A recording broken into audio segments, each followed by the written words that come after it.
this wig in my head, it's over. If I put this wig in my head, it's over. 911, what's your emergency? The dispatcher's voice cuts through the silence of a Sunday morning in Jackson, Mississippi. February 23rd, 2025. 11:30 a.m. I shot my husband. The voice on the other end is steady, almost clinical. No screaming. No hysteria. Just facts delivered by a 30-year-old licensed nurse named Rashaan Wallace. He's not breathing. I need paramedics. While the dispatcher keeps her on the line, Wallace kneels beside 33-year-old Damian Reed, performing CPR on the man she just put a bullet through. Her hands, trained to save lives, now desperately trying to undo what those same hands had done moments before. The irony is suffocating. When police arrive, they find no signs of a break-in, no struggle, no intruder, just a wife, a dead husband, and a legally registered 9mm handgun lying on the coffee table next to his morning cup that would never be finished. Here's where this story gets absolutely insane. The argument that ended Damian Reed's life? It started over a Facebook friend request. Yes, you heard that right. A social media notification triggered a chain of events that left one person dead and another facing life in prison. But before you roll your eyes and think this is just another case of social media drama gone wrong, let me stop you right there. Because what I discovered about who that friend request was really sent to will make your blood run cold. The identity of that person changes everything about this case. This wasn't just jealousy. This wasn't just a controlling husband losing his mind over his wife's online activity. What really happened in that house goes deeper than anyone initially realized. And the truth about that friend request reveals a motive so shocking that it split an entire community down the middle. Before I reveal who that friend request was really from, I need to know something about you. If you're the type of person who thinks they could never snap like this, hit subscribe. But if you're honest enough to admit that jealousy and social media have already poisoned your relationships, leave a comment below. Because what I'm about to show you will make you question everything you think you know about love, trust, and the breaking point we all have. The person Rashaan sent that friend request to will shock you. And it might just save your relationship from ending the same way. Scroll through Rashaan Wallace's Instagram from 2024, and you'd see what looked like relationship goals personified. Matching Nike tracksuits at family barbecues. Date nights at upscale Jackson restaurants with captions like, "My king treating his queen right." Anniversary post declaring, 3 years strong and getting stronger every day. Damian's Facebook told the same story. Photos of him proudly showing off his beautiful wife at church events. Family vacation shots where everyone's smiling perfectly for the camera. Comments from friends saying, "Y'all are couple goals, and when's the wedding part too?" But here's what social media doesn't show you. It doesn't capture the 20-minute arguments about why she needed to post that particular selfie. It doesn't record the tension when notifications light up her phone during dinner. And it definitely doesn't document the growing list of people Damian didn't want her accepting friend requests from. Every perfect post was carefully curated. Every loving caption was written after heated discussions about boundaries and respect. The couple that looked unbreakable online was actually fracturing with every like, every comment, every new follower that made Damian question what his wife was really doing when he wasn't watching. What most people didn't know about Rashaan Wallace was that nursing wasn't her first dream. Before she ever touched a stethoscope, she was grinding in Jackson's underground rap scene, performing at local venues, and building a following on SoundCloud. Her tracks had titles like Independent Queen and No Man's Property. Hey, baby, you ain't got shit I need. You want me to take my time with you. Maybe I'm not your speed. Maybe I'm not your lead. You ain't even got no cheese. Well, maybe I'm just too G for you. Maybe I'm just too street. I can't even roll in peace. Everybody notice me. I can't even go to sleep. I'm rolling home the beam. They trying to get me. Ain't got on my knees like Jesus, please. He don't believe in Jesus.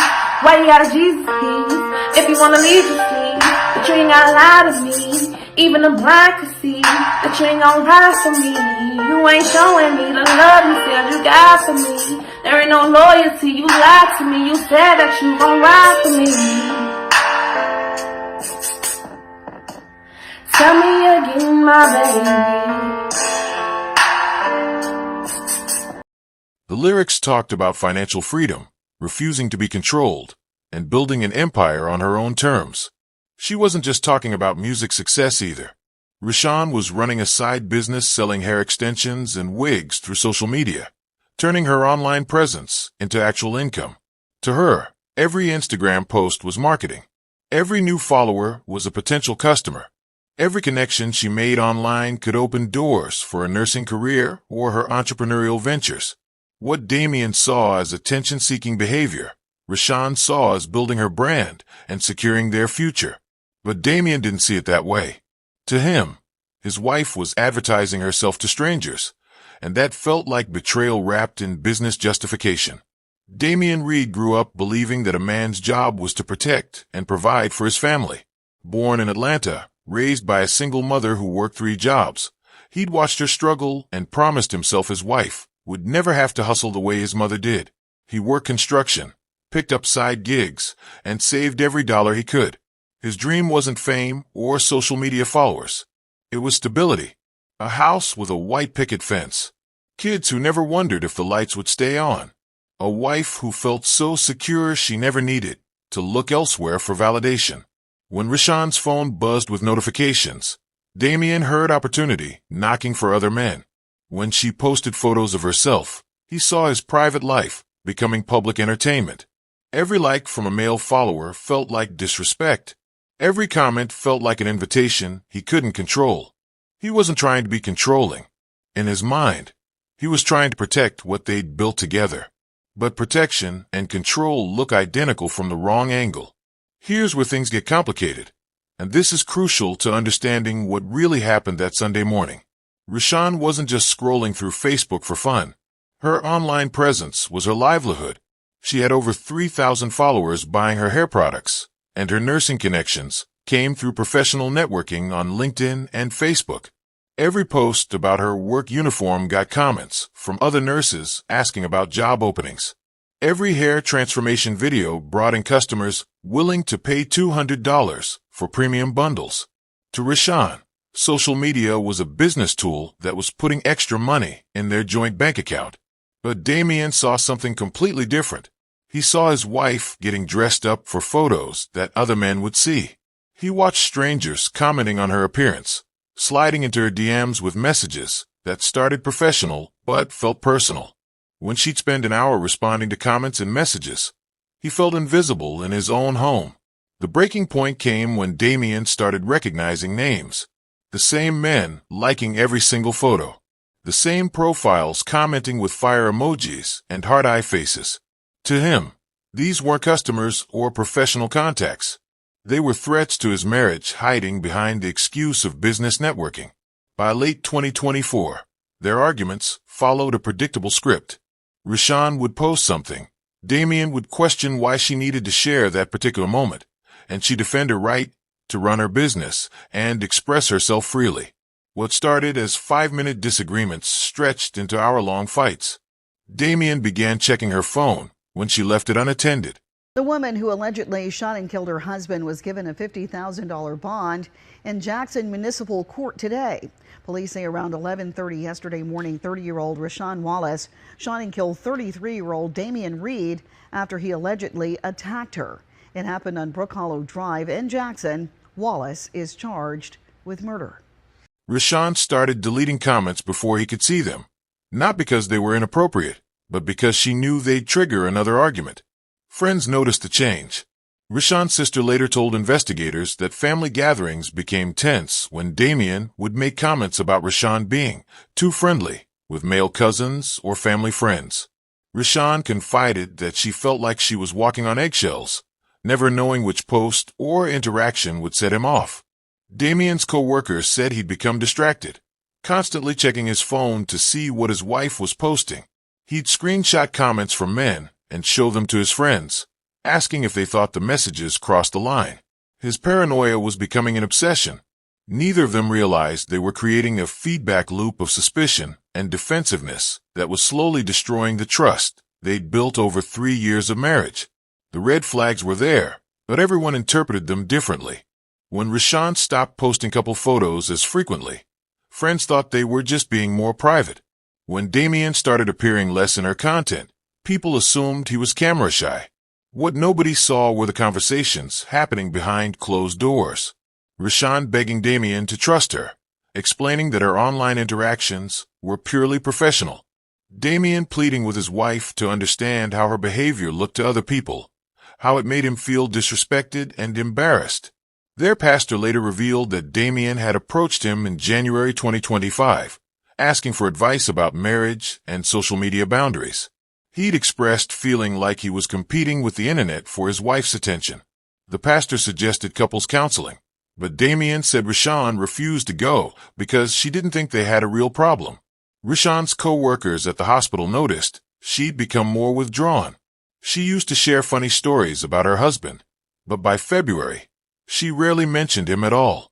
When asked about her marriage, she'd give short answers and change the subject. The most chilling detail: 3 days before the shooting, Rashaan had Googled how to make your husband trust you and signs of a controlling relationship. February 23rd, 2025 started like any other Sunday in the Reed household on Brook Hollow Drive. The alarm went off at 8 a.m. Damien shuffled to the kitchen in his pajamas and started the coffee maker, the same routine he'd followed for months. The house was quiet except for the hum of the refrigerator and the distant sound of birds chirping outside. Rashaan stayed in bed, scrolling through her phone like millions of people do every morning, checking notifications, responding to messages from customers, liking posts from friends. It was supposed to be a peaceful day. Maybe they'd go to church later, grab lunch somewhere nice, spend time together without the stress of work week responsibilities. The neighborhood was still sleepy. Kids weren't outside playing yet. Most families were either sleeping in or getting ready for Sunday service. Nobody on Brook Hollow Drive had any idea that within 3 hours, their quiet street would be swarming with police cars, ambulances, and crime scene investigators documenting a homicide. The friend request revelation, 200 words. At approximately 10:15 a.m., Rashaan's phone chimed with a Facebook notification. A friend request. But this wasn't just any random person trying to connect with her. The request came from Marcus Thompson, Damien's co-worker from his construction job. The same Marcus who'd been laid off 2 months earlier after what Damien described as inappropriate behavior toward female employees. Here's the part that makes this story absolutely insane. Rashaan didn't just accept the request. She sent Marcus a message along with it. Hey, heard about what happened at work. Hope you're doing okay. If you need someone to talk to, I'm here. To her, it was innocent support for someone going through a tough time. To Damien, it was the ultimate betrayal. Marcus had been fired after multiple women complained about his comments and unwanted advances. Damien had actually been one of the people who reported Marcus to their supervisor.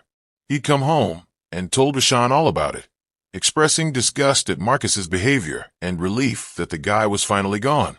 So when Damien saw his wife reaching out to the man he'd helped get fired for harassing women, it felt like she was choosing a predator over her own husband's judgment and safety. What happened next was captured in chilling detail through Rashaan's own statements to police. Damien walked upstairs with his coffee, saw her on her phone, and casually asked who she was texting. When she mentioned Marcus's name, Damien's entire demeanor changed. You did what? His voice went from sleepy and calm to sharp and disbelieving in seconds. Rashaan tried to explain that she was just being supportive, that Marcus was going through a hard time. But Damien couldn't believe what he was hearing. This is the same man I told you was harassing women at work. The same man who got fired for making female employees uncomfortable. And you're reaching out to him behind my back. The conversation escalated rapidly from there. Rashaan defended her actions, saying she was just being kind to someone who was struggling. Damien accused her of being naive at best, disloyal at worst. He demanded to see her phone, to read exactly what she'd written to Marcus. When she hesitated, that pause confirmed every suspicion he'd been harboring for months. The argument moved from the bedroom to the hallway, voices getting louder, accusations getting sharper, until neighbors 3 houses away could hear the shouting through closed windows. According to Rashaan's statement, the verbal argument became physical when Damien grabbed for her phone. She claimed he pushed her against the bedroom wall, demanding to see all her messages with Marcus. Feeling cornered and frightened, she broke away and ran to the nightstand where they kept their registered handgun. "I just wanted him to back off," she told investigators. "I fired into the ceiling to scare him, to make him stop." The first shot left a hole in the drywall and sent dust raining down on both of them. For a moment, everything went silent. But instead of backing down, Rashaan claimed Damien became even more enraged. "You're really going to point a gun at me over some other man?" According to her, he started moving toward her again, and that's when she fired the second shot. The bullet struck Damien in the chest, piercing his heart.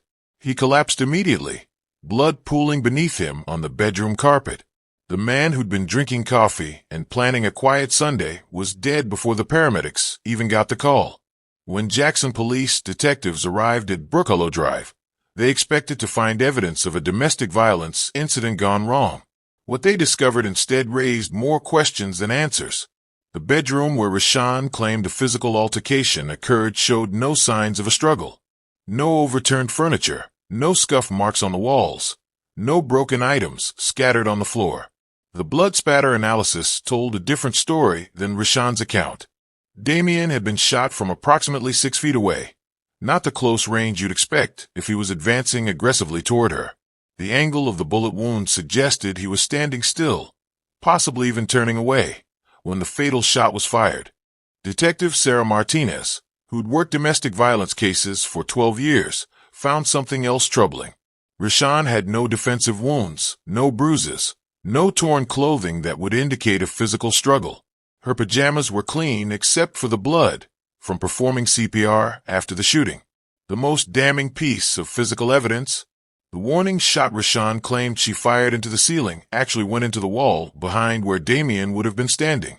Ballistics experts determined that if he'd been advancing toward her aggressively, that first bullet should have been much closer to hitting him. The real breakthrough came when investigators analyzed both phones.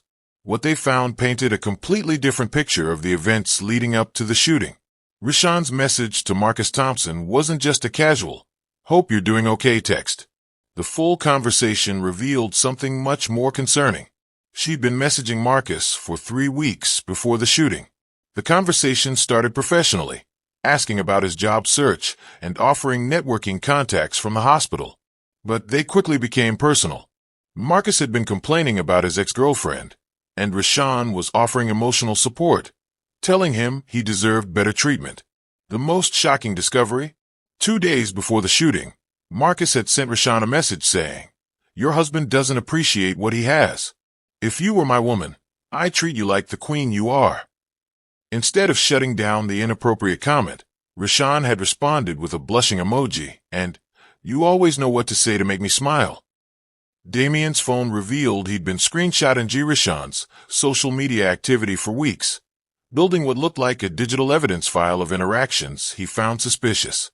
His browser history showed searches for "signs your wife is cheating" and "how to catch a cheating spouse," dating back to January. Despite all the digital evidence, investigators still faced a fundamental problem. There were no witnesses to what actually happened in that bedroom. No security cameras captured the argument. No audio recordings existed of the confrontation that led to Damien's death. Rashaan's story had holes, but proving she was lying beyond a reasonable doubt would be challenging. Her claim of self-defense couldn't be completely disproven, even if the physical evidence didn't fully support it. Mississippi's Castle Doctrine laws gave residents broad protection when using deadly force in their homes if they believed they were in imminent danger. The prosecution's biggest obstacle was motive.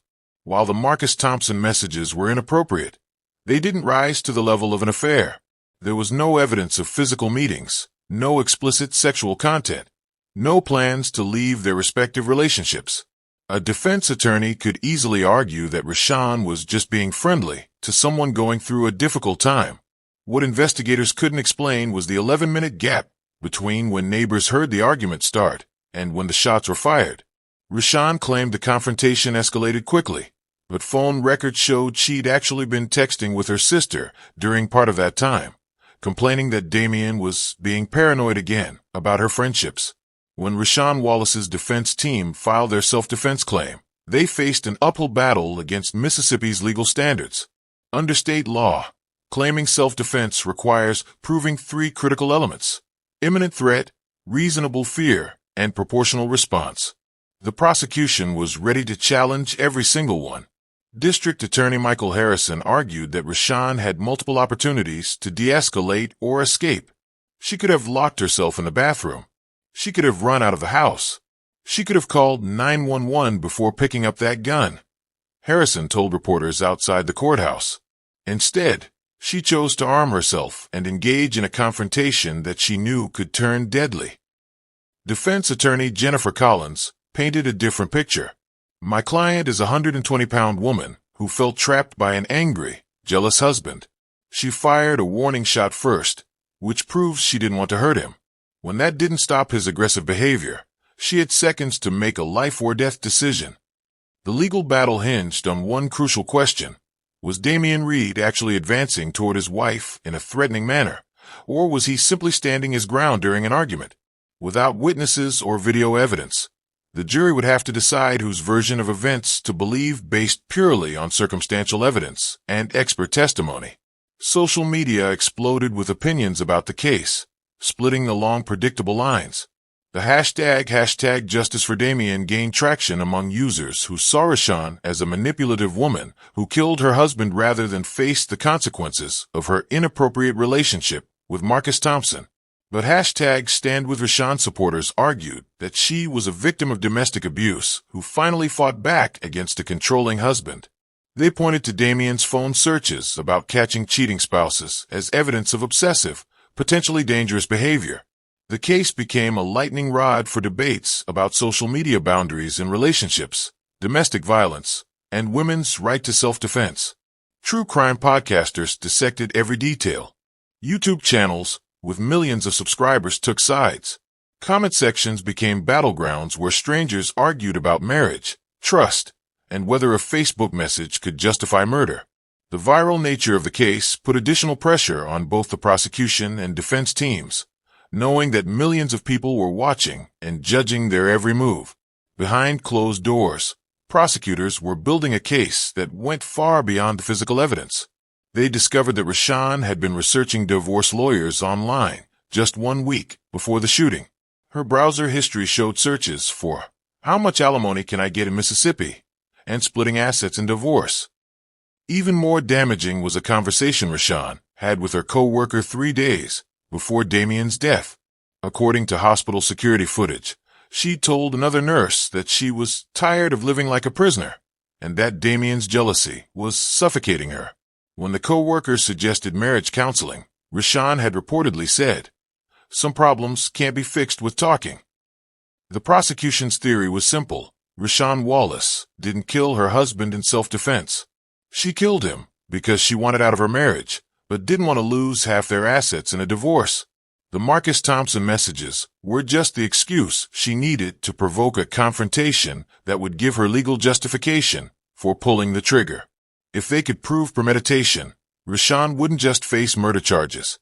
She'd be looking at life in prison without the possibility of parole. Here's what nobody wants to admit about the Rashaan Wallace case. Social media didn't just contribute to this tragedy. It weaponized their insecurities and turned normal relationship challenges into a deadly obsession. Every notification became a threat. Every like became evidence of betrayal. Every new connection became a potential rival. Think about your own relationship for a second. How many arguments have you had about someone's online activity? How many times have you felt that familiar sting of jealousy when your partner gets a message from someone attractive? The difference between you and Damian Reed might just be that you don't own a gun. Social media creates a false sense of intimacy with strangers while simultaneously creating distance between people who share the same bed. Rashaan felt closer to Marcus Thompson, someone she barely knew, than to her husband of 3 years. Damian felt more threatened by pixels on a screen than by any real-world danger. The platforms that promise to connect us are actually isolating us from the people who matter most. We're sharing our deepest thoughts with followers while hiding our true feelings from our spouses. We're seeking validation from strangers while ignoring the person who chose to build a life with us. This case isn't really about murder. It's about how technology is slowly poisoning human connection. Every relationship expert who analyzed this case pointed to the same red flags that appeared months before the shooting. Damien's obsessive phone checking wasn't just jealousy. It was anxiety manifesting as control. Rashaan's defensive responses weren't just about freedom. They were about feeling unheard and misunderstood. The biggest warning sign? They stopped talking to each other and started talking about each other. Damien complained to his co-workers about his wife's behavior instead of addressing it directly with her.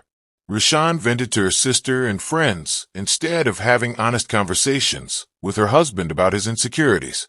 When couples start building cases against each other instead of building understanding, the relationship is already over. It's just a matter of whether it ends in divorce court or somewhere much worse. The tragedy is that both Damien and Rashaan were trying to protect their marriage. He thought controlling her online activity would save their relationship. She thought maintaining her independence would preserve her identity.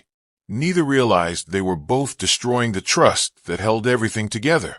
Marriage counselor Dr. Patricia Williams reviewed this case and identified at least 5 intervention points where professional help could have prevented this tragedy. The first was when Damien started checking Rashaan's phone without permission. That behavior signals deep insecurity that requires therapeutic intervention, not accommodation. The second was when Rashaan began hiding her online interactions to avoid arguments. Secrecy in marriage, even well-intentioned secrecy, creates the very suspicion it's trying to prevent. A counselor could have helped them establish healthy boundaries around social media use. The third intervention point was when their arguments became repetitive and circular. When couples can't resolve conflicts on their own, they need professional mediation before resentment builds to dangerous levels. The fourth was when friends and family started noticing changes in their behavior. Outside observers often see relationship problems more clearly than the people living them. The final intervention point was 3 days before the shooting, when Rashaan Googled relationship advice instead of seeking real help. That search history shows she knew they were in crisis, but didn't know how to fix it. As of today, Rashaan Wallace remains out on bond, waiting for her trial date that's been pushed back twice due to the complexity of the digital evidence. The prosecution is seeking life without parole, arguing they have enough circumstantial evidence to prove premeditated murder. Her defense team is confident they can convince a jury that she acted in self-defense against an increasingly controlling and paranoid husband. But here's the shocking twist that changes everything. Just last week, investigators discovered deleted text messages between Rashaan and Marcus Thompson that were recovered from his phone. Messages that were sent after Damien confronted her, but before the shooting occurred. Messages that suggest this wasn't self-defense at all, but something far more calculated and cold-blooded than anyone imagined. If this story made you check your own relationship, you're not alone. But here's what separates the people who learn from tragedies like this from those who become them: action. Subscribe if you're ready to recognize these patterns before they destroy lives. And if you're sitting there thinking, this could never be me, well, that's exactly what Rashaan and Damien thought too. Comment below and tell me, what's the most toxic thing social media has done to your relationships? Because your honesty might save someone else's life. Don't let pride keep you silent when speaking up could prevent another family from being destroyed by digital poison disguised as connection.